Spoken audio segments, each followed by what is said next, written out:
मुंबई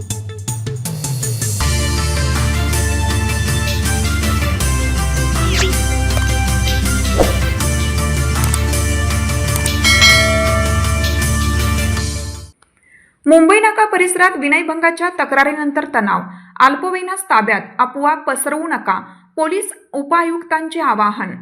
मुंबई नाका पोलीस ठाणे हद्दीत एका महिलेचा अल्पवयीन मुलाकडून विनयभंग झाल्याची तक्रार दाखल झाल्यानंतर परिसरात काही काळ तणाव निर्माण झाला।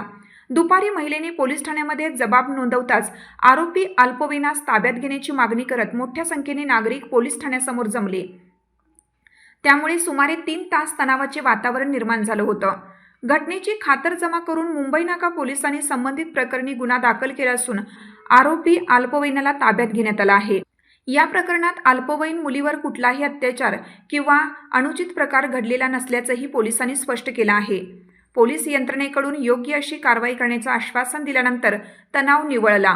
पोलीस उपायुक्त मोनिका राऊत यांनी कोणत्याही अफवांवर विश्वास ठेवू नये, तसेच सोशल मीडियावर अफवा पसरवणाऱ्यांवर कठोर कारवाई केली जाईल असं आवाहन केलं आहे।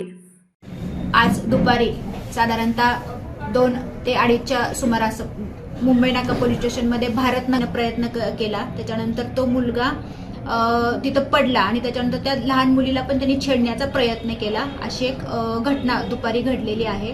तर त्या संदर्भामध्ये मुंबई नाका पोलीस स्टेशन या ठिकाणी गुन्हा दाखल करण्यात आलेला आहे।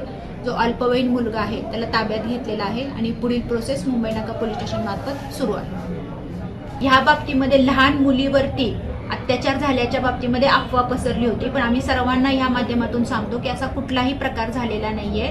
त्या बाईच्या बाबतीमध्ये आणि लहान मुलीच्या बाबतीमध्ये 376च्या अनुषंगाने, जे जुनं IPC कलम 376 याच्या अनुषंगाने कुठलाही प्रकार झालेला नाहीये। त्यांची छेडखाण करण्याचा प्रयत्न या ठिकाणी झालेला आहे।